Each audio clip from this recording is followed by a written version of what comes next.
सड़क पर इनको जाके इनके मुंह काले करने चाहिए। इमरजेंसी इनके खून के अंदर है। इमरजेंसी तो इस देश में अब एक रेगुलर इशू हो गया है, उसके लिए किसी बरसी पर बातचीत करने की जरूरत नहीं है। इंदिरा गांधी के जमाने की जो इमरजेंसी है, इस नतीजे पर पहुंचना जरा सा भी मुश्किल नहीं है कि इंदिरा गांधी के जमाने की जो इमरजेंसी थी, मोदी के राज में आने के बाद जो लगातार अघोषित इमरजेंसी चल रही है, उसको समझना जरा सा भी मुश्किल नहीं है। आपको ऐसा नहीं होता था कि लोग जो है पकड़कर आपको कि आपका लिंच कर देंगे, ये पोजीशन नहीं थी। इनके जमाने के अंदर जो अघोषित इमरजेंसी है, उसमें जरा सा भी आप ये सवाल उठे कि मोदी ने ये अच्छा नहीं किया, वो आपको पीट सकते हैं, आपको मार सकते हैं, आपके घर को बुलडोज करा सकते हैं। मेरठ की 3-4 दिन पहले की घटना आप देखिए, एक ब्राह्मण एसपी अपने जाति के अहंकार में किस तरह से लोगों को मार रहे हैं तमाचे।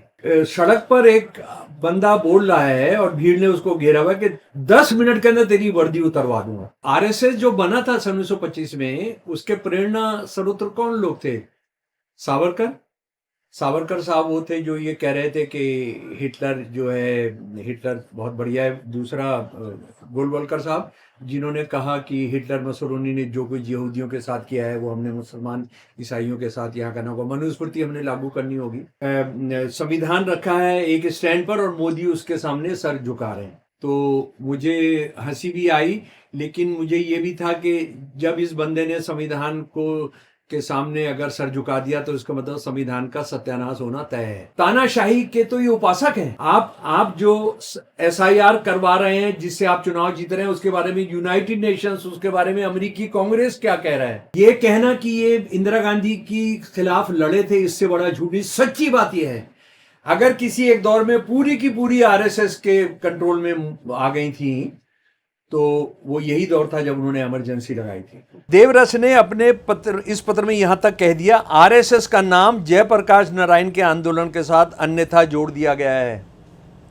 सरकार ने अकारणी गुजरात आंदोलन और बिहार आंदोलन के साथ भी आरएसएस को जोड़ दिया है। संघ का इन आंदोलनों से कोई संबंध नहीं है।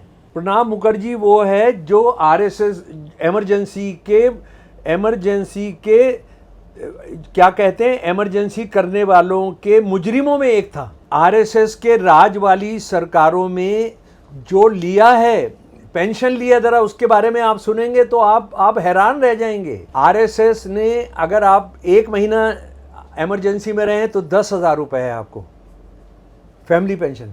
अगर 2 महीने रहे हैं तो 20,000 रुपए है। 19 महीने रहे हैं, इसका कोई जिक्र नहीं है। यानी इसका मतलब ये आरएसएस के सारे लोग 2 महीने तक सब बाहर आ गए। कोई नहीं बोल रहा इसको लेकर खुश होता, कोई मशवरा देने वाला नहीं है।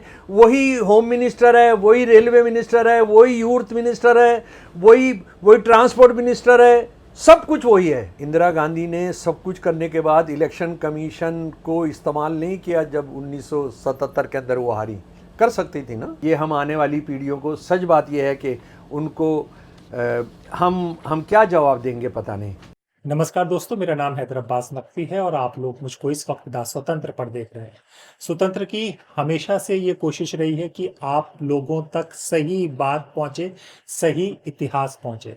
ऐसे में आजकल या हमेशा से पिछले 11-12 साल से तो ज़्यादा चर्चा हो जाती है इमरजेंसी की।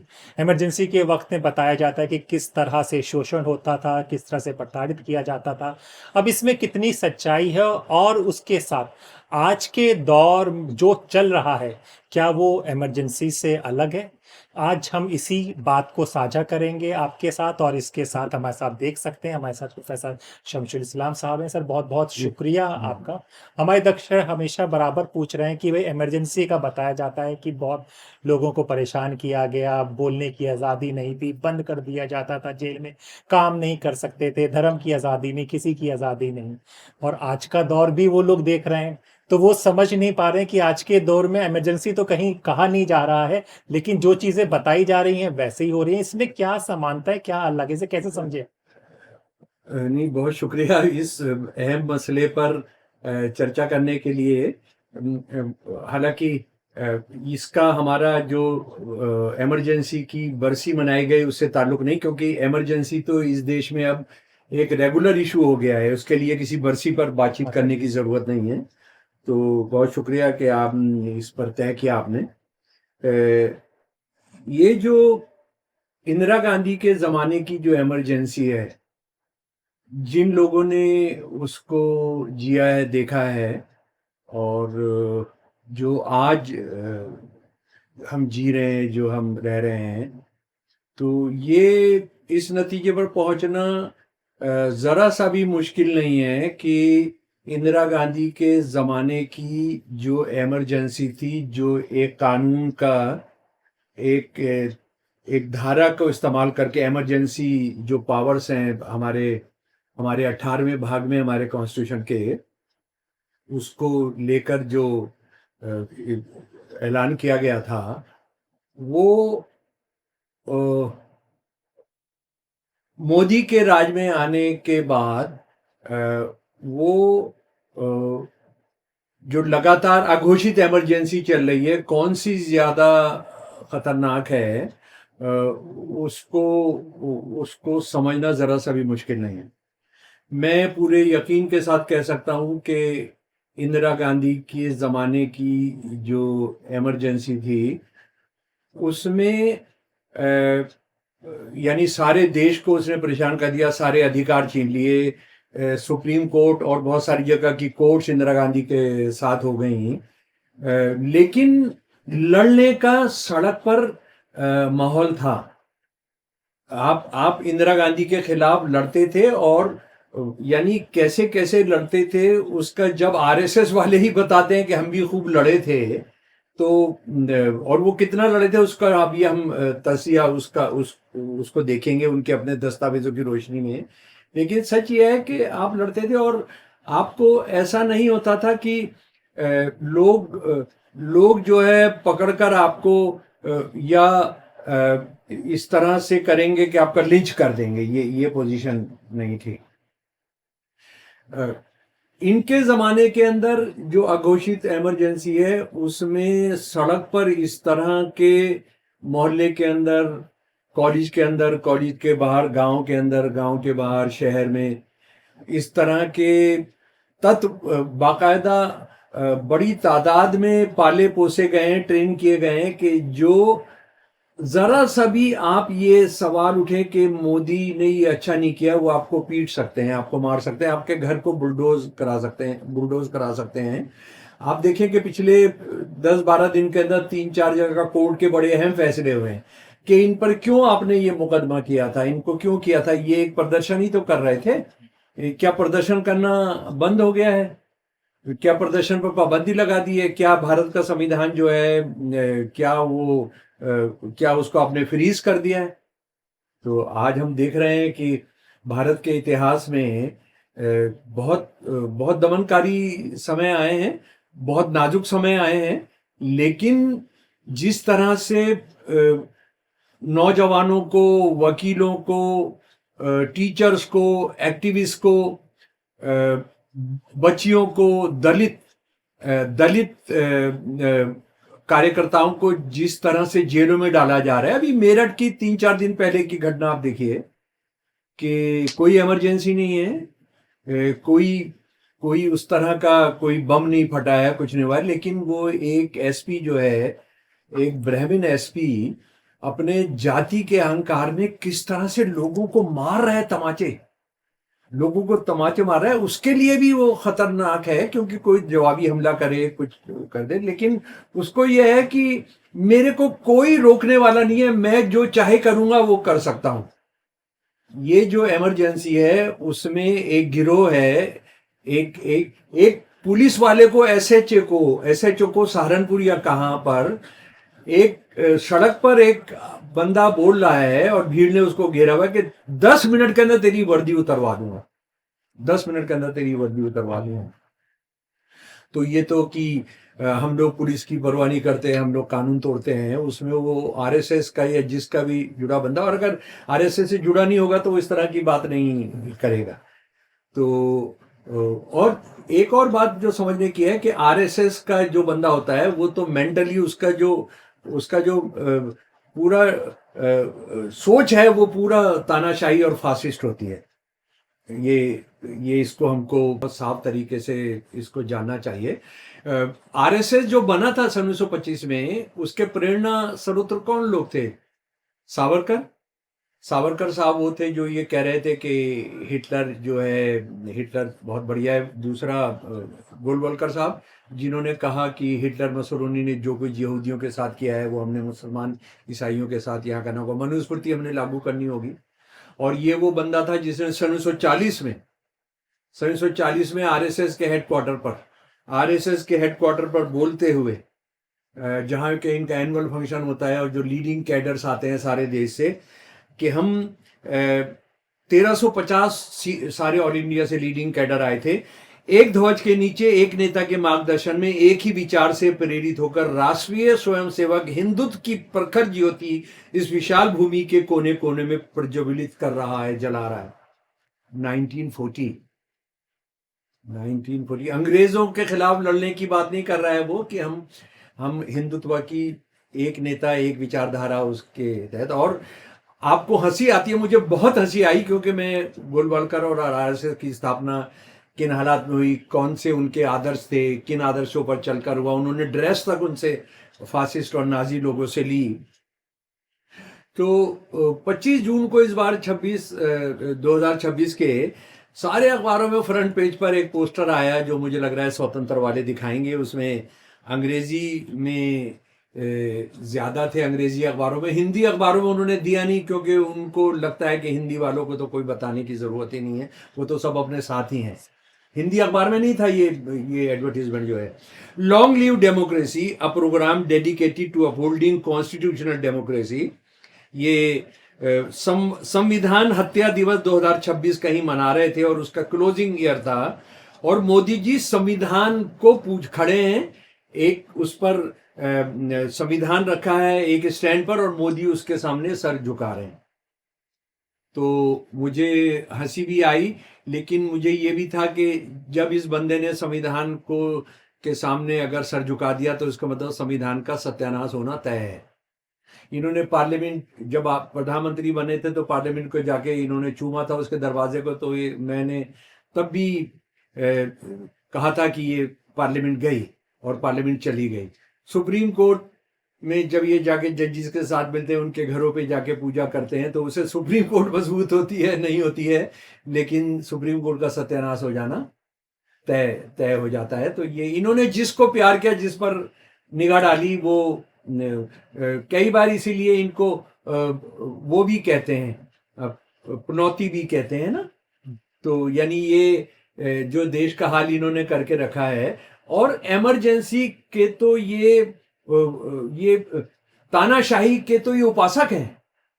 मैंने आपको 1940 की उनकी कोटेशन बताई, और ये जो जब इस बार उसका बरसी आई तो आरएसएस वालों ने देखिए कि ये बताया कि इमरजेंसी से लड़ने में आरएसएस ने कितना रोल अदा किया।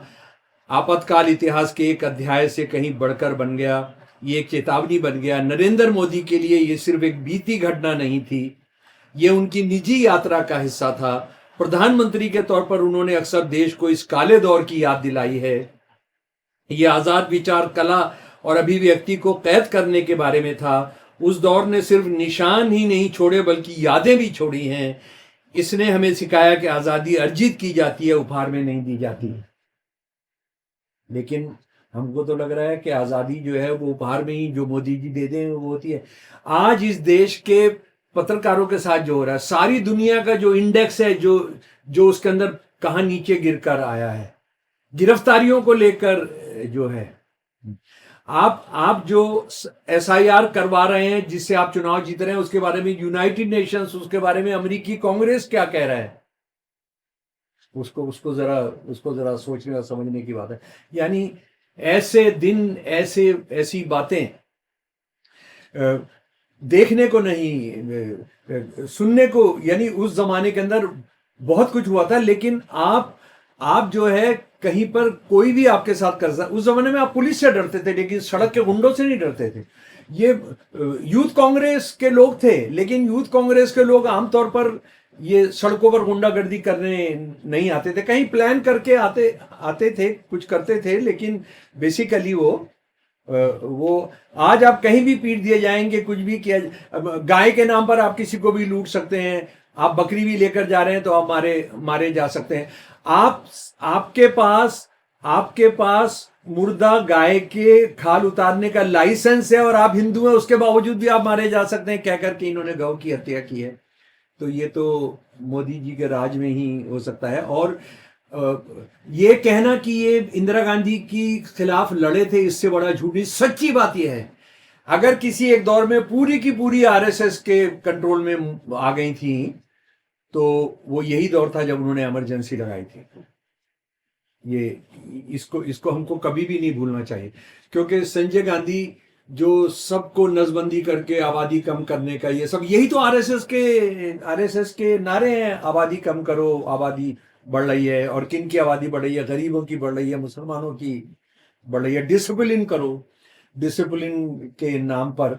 तो डिसिप्लिन के लिए तो आरएसएस मतलब इस देश में इतना डिसिप्लिन करा रही है कि इतना डिसिप्लिन करके वो मंदिरों को लूटते हैं कि किसी को पता ही नहीं लगता है, इतना डिसिप्लिन उन्होंने सिखाया हुआ है।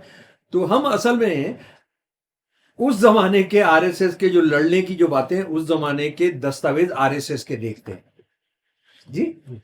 और वो ये असल में ये जो तीसरा सरसंघ चालक था इनका, मधुकर दत्तात्रेय देवरस, बाला साहब भी इनको कहते हैं, और आरएसएस के ही एक बड़े, जो मरे भी तो वो आरएसएस के बड़े आइडियोलॉग के तौर पे, ये बल्लाज मधु, इनके किताबों से हम जानने की कोशिश करते हैं आरएसएस क्या कर रहा था। तो इमरजेंसी लगी ये 25 जून को 1975 रात को, और उसके बाद आरएसएस के काफी लोग गिरफ्तार हुए। और ये जो बंदा था थर्ड देवरस, बाला साहब देवरस, नाम इसका था मधुकर दत्तात्रेय देवरस, 22 अगस्त 1975 को इंदिरा गांधी की प्रशंसा करते हुए कहा, मैं 15 अगस्त 1975 को रेडियो पर इंदिरा गांधी को संदेश भेज रहे हैं वो एक, हाँ, मैंने 15 अगस्त 1975 को रेडियो पर लाल किले से देश के नाम आपके संबोधन को यरवदा जेल में सुना था। आपका यह संबोधन संतुलित और समय के अनुकूल था, इसलिए मैंने आपको ये पत्र लिखने का फैसला किया। तो ये देखिए, ये उन लिख रहे हैं इमरजेंसी को अभी जून जुलाई अगस्त 3 महीने भी नहीं हुए हैं। मैं इसलिए आपको ये पत्र लिखने का फैसला किया है क्योंकि आपका ये संबोधन संतुलित और समय के अनुकूल था। और इस भाषण में इंदिरा गांधी ने क्या कहा था वो सुन लीजिए, आप जाकर पढ़ लीजिए, कि हमने सबको सिखाना है, देश को तबाह करने के लिए साजिश की जा रही है, देश की सेना को बगावत के लिए वो किया जा रहा है, उनको प्रेरित किया जा रहा है, हम इन राष्ट्र विरोधी तत्वों को छोड़ेंगे नहीं, ये सब है। इसको कह रहा है कि बहुत संतुलित भाषण था। यानी ये जो सिजदा करना है उसकी शुरुआत उन्होंने कर दी। इंदिरा गांधी ने इस पत्र का कोई जवाब नहीं दिया क्योंकि उनको ये इनसे डरी नहीं थी, वो जानती थी कि क्या हो रहा है। उनको पता था जेल के अंदर आरएसएस वाले क्या कर रहे हैं, उस पर अभी हम आएंगे। तो ये देवरस ने 10 नवंबर 1975 को एक और पत्र लिखा। इस पत्र की शुरुआत उन्होंने सुप्रीम कोर्ट द्वारा इलाहाबाद उच्च न्यायालय के फैसले के खिलाफ दिए गए निर्णय के लिए बधाई दी। हुआ ये था कि वो जो इलाहाबाद हाई कोर्ट का जो निर्णय था उनका रद्द कर दिया था, तो उसको स्टे कर दिया था, तो उसको खुशी यानी हम सब ये कह रहे थे कि कोर्ट ने हथियार डाल दिए, इंदिरा गांधी को बचा दिया। ये कह रहा है कि मैं आपको बधाई दे, और आज ये बोलते हैं कि हम इमरजेंसी में लड़े थे। इलाहाबाद उच्च न्यायालय ने उनको चुनाव के भ्रष्ट साधनों के उपयोग का दोषी मानते हुए पद के आयोग करार दिया था। देवरस ने इस पत्र में लिखा, सुप्रीम कोर्ट के सभी 5 न्यायाधीशों ने आपके चुनाव को संवैधानिक घोषित कर दिया, इसके लिए हार्दिक बधाई। आप बताइए, इनको सच्ची बात यह है कि सड़क पर इनको जाके इनके मुंह काले करने चाहिए, हाँ। और कांग्रेसियों को मैं कहता हूं, यार तुम ये सब बताकर ये बताओ इलाके में बीजेपी को लेकर, पर मुझे लगता है कि वो कांग्रेस में एक आध बंदे को छोड़कर वो कोई आरएसएस से लड़ने में उनका इंटरेस्ट नहीं है। देवरस ने अपने इस पत्र में यहाँ तक कह दिया, आरएसएस का नाम जयप्रकाश नारायण के आंदोलन के साथ अन्यथा जोड़ दिया गया है। सरकार ने अकारणी गुजरात आंदोलन और बिहार आंदोलन के साथ भी आरएसएस को जोड़ दिया है। संघ का इन आंदोलनों से कोई संबंध नहीं है। फिर भी बोलेंगे हम इमरजेंसी से लड़े थे। इंदिरा गांधी ने इस पत्र का भी जवाब नहीं दिया। अब ये बहुत परेशान हुए आरएसएस वाले, ये जो है टॉप लीडरशिप है, इन्होंने विनोबा भावे को संपर्क किया और 12 जनवरी 1976 में विनोबा भावे से जो गिड़गिड़ाते हुए लिखा, वो ज़रा आप खुद ही पढ़ लीजिए कि वो गिड़गिड़ाना है या नहीं। अखबारों में छपी सूचनाओं के अनुसार प्रधानमंत्री 24 जनवरी को वर्धा पवनार आश्रम में आपसे मिलने आ रही हैं। उस समय देश की वर्तमान परिस्थिति के बारे में उनकी आपके साथ चर्चा होगी। मेरी आपसे याचना है कि प्रधानमंत्री के मन में आरएसएस के बारे में जो गलत धारणा घर कर गई है,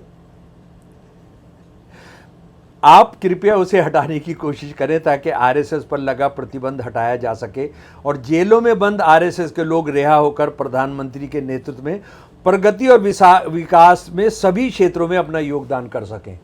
लोग मतलब आरएसएस। और 20 पॉइंट प्रोग्राम था ये, जिसके लिए कह रहा है। 20 प्रोग्राम क्या था? नसबंदी करो, झुग्गी झोपड़ी हटाओ, काम के घंटे बढ़ाओ, ये सारी चीज़ें थी। इसके लिए कह रहा है कि यूथ कांग्रेस 20 प्रोग्राम के लिए भी उसने साफ साफ कहा उसको। और अगर उसके आप सोचते हैं कि इमरजेंसी के अंदर कर रहे थे, और इमरजेंसी के अंदर जो कर रहे थे उसके बारे में हमारे पास दो ज़माने के दो बड़े अहम इंडिविजुअल्स हैं। एक हैं प्रभात जोशी जी, जो बहुत मशहूर पत्रकार, जर्नलिस्ट और हिंदू धर्म के और आरएसएस के बड़े जानकार, और टीवी राजशेखर जो उस ज़माने में आईबी के चीफ थे। उन्होंने साफ बताया है कि हम लोगों के ज़रिए भी ये आपातकाल में इंदिरा गांधी से ये बहुत ताल्लुक़ स्थापित करना चाह रहे थे। और उन्होंने राजेश्वर ने आपातकाल के इस दौर के बारे में बताया है कि किस तरह से आरएसएस ने इंदिरा गांधी के दमनकारी शासन के सम्मुख घुटने टेक दिए थे और इंदिरा गांधी व उनके पुत्र संजय गांधी को 20 सूत्रीय कार्यक्रम पूरी वफादारी के साथ लागू करने का आश्वासन दिया था। संजय गांधी ने कहा कि आरएसएस ने कहा कि हम 20 पॉइंट प्रोग्राम और बहुत अच्छा कर रहे हो नसबंदी करके, हम ये राजशेखर कह रहे हैं। और उसके बाद ये जो अपने प्रभात जोशी जी, उन्होंने कहा कितने लोग माफ़ीनामा लेकर आए हैं। उन्होंने लिखा है कि जेलों में क्या कर दिया गया था, एक बॉक्स रख दिया गया था, आप अपना नाम लिखिए, मैं जा रहा हूं, उसके बाद आप चले जाइए। ये सारे के सारे चले गए। अच्छा, और उसके बाद इन्होंने क्या किया है, यानी चलिए ये कह रहे हैं भाई राजशेखर आरएसएस के आदमी नहीं थे, प्रभात जोशी आरएसएस के आदमी नहीं थे, तो वो क्या झूठ बोल सकते हैं। लेकिन ये जो बंदा है इनका बल्लाज मधोक क्या कह रहा है, ज़रा सा उसको सुन लीजिए, वो जानना बहुत ज़्यादा ज़रूरी है। और ये जो मरे हैं, तो इस पर आरएसएस की जो काउंसिल है उसने इनको पूरी हिंदू सलाम इनको भेजा कि आपने सारी जीवन भर आपने इसमें लगा दिया। वो इन्होंने कहा, इन्होंने लिखा है इस किताब के अंदर, देश में आपातकालीन वाले काल में संघ के सरसदर श्री बाबा साहब दुनापुरा के यरबदा जेल में मीसा बंदी थे। उनका जीवन सुविधा भोगी था, इसलिए उन्होंने जेल इंदिरा गांधी के संघ के प्रति रुख बदलने और उससे प्रतिबंध हटाने के लिए 22/8/1975, 10/11/1975 को 2 खत लिखे, जो मैंने पढ़कर सुनाए हैं। उन्होंने श्री विनोबा भावे के पत्र लिखकर प्रार्थना की कि वह इंदिरा गांधी के मन से संघ के प्रति विरोध का भाव दूर करने का प्रयत्न करें। सरकार की ओर से इन पत्रों को लीक कर दिया गया और वो कोई समाचार पत्रों में छप गए। इसका स्वाभाविक रूप से संघ के स्वयंसेवकों के मनोबल पर विपरीत प्रभाव पड़ा और सत्याग्रह आंदोलन मर गया। ये कौन कह रहा है जनाब? बलराज मधोक कह रहे हैं। ये कोई आरएसएस का आलोचक नहीं कह रहा है। ये वो है जिनके मरने पर आरएसएस ने झंडा झुका दिया था जी। अच्छा, और इसको बाद में इन्होंने क्या क्या किया? आरएसएस को ये कितना प्यार करते हैं। आरएसएस ने अपने सालाना एक मुख्य प्रोग्राम में प्रणब मुखर्जी को बुलाया। प्रणब मुखर्जी वो है जो आरएसएस इमरजेंसी के क्या कहते हैं, इमरजेंसी करने वालों के मुजरिमों में एक था। एक दिल्ली का गवर्नर था, वो जगमोहन जी। तो ये जो शाह कमीशन ने जिनको गुनाहगार ठहराया, उसमें कौन थे? एक जगमोहन था, एक ये था, एक बंसीलाल था हरियाणा का। ये तीन बड़े वो, और शायद एक कोई शुक्ला भी था। हाँ, एक मध्य प्रदेश का शुक्ला भी था, कोई आई के शुक्ला या आई पी शुक्ला कुछ। तो ये इनको मुजरिम ठहराया था। इसको उन्होंने मुख्य अतिथि बनाया। इसने भाषण किया आरएसएस की तारीफ में। और जनाब, एक बहुत ही शर्मनाक बात यह है कि आरएसएस का जो भारत की स्वतंत्रता संग्राम में हिस्सा लेने के लिए जो इस देश ने जो वजीफा देता था, उसमें तो एक भी नहीं है। आरएसएस का कोई भी आदमी नहीं है, क्योंकि उन्होंने उसका विरोध किया था। लेकिन आरएसएस के लोगों ने आरएसएस के राज वाली सरकारों में जो लिया है, पेंशन लिया, जरा उसके बारे में आप सुनेंगे तो आप हैरान रह जाएंगे, विचलित हो जाएंगे आप। आरएसएस ने, अगर आप 1 महीना इमरजेंसी में रहें तो 10,000 रुपये है आपको फैमिली पेंशन। अगर 2 महीने रहे हैं तो 20,000 रुपये है। 19 महीने रहे हैं, इसका कोई जिक्र नहीं है। सुन लीजिए फिर, आपने शायद आपने गौर से नहीं सुना। आरएसएस के बंदों को फैमिली पेंशन मिल रही है गुजरात में, मध्य प्रदेश में, राजस्थान में, यूपी में, हिमाचल में, बिहार में। 10,000 रुपये अगर आप 1 महीने रहे, इमरजेंसी 19 महीने की थी, 1 महीने रहे, 2 महीने रहे तो 20,000। यानी इसका मतलब ये आरएसएस के सारे लोग 2 महीने तक सब बाहर आ गए थे। कोई कोर्ट नहीं पूछता है, कोई नहीं पूछता है कि ये क्या तमाशा है, ये क्या तमाशा है। 1 महीने के लिए 10,000 रुपये महीना, 2 महीने के रहने के लिए 20,000 रुपये महीना। तो ये जो लूट मचाई है, ये कितना प्यार करते हैं इस देश को, इतने लोगों को ये लूटना चाहते हैं। और अब तो साबित हो गया है कि ये भगवान राम को नहीं बख्शेंगे। भगवान राम को इन्होंने नहीं बख्शना है। तो वो और मुझे लगता है कि तहलका में प्रभात जोशी जी ने आपातकाल की 25वीं वर्षगांठ पर जो लिखा वो पढ़ने लायक है। वो कभी आप निकाल कर उसको पढ़िएगा।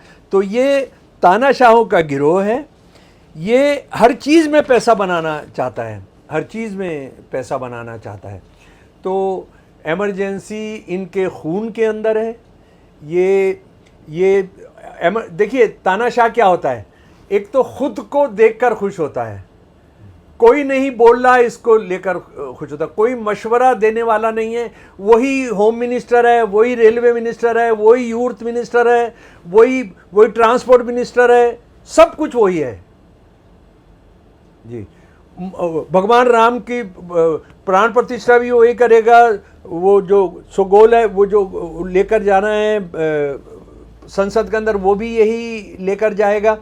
तो ये तानाशाह की विशेषताएं होती हैं। और आप ये देखिए कि इन्होंने देश का जो सत्यानाश किया हो, भाजपा का भी इसने ख़त्म कर दिया है।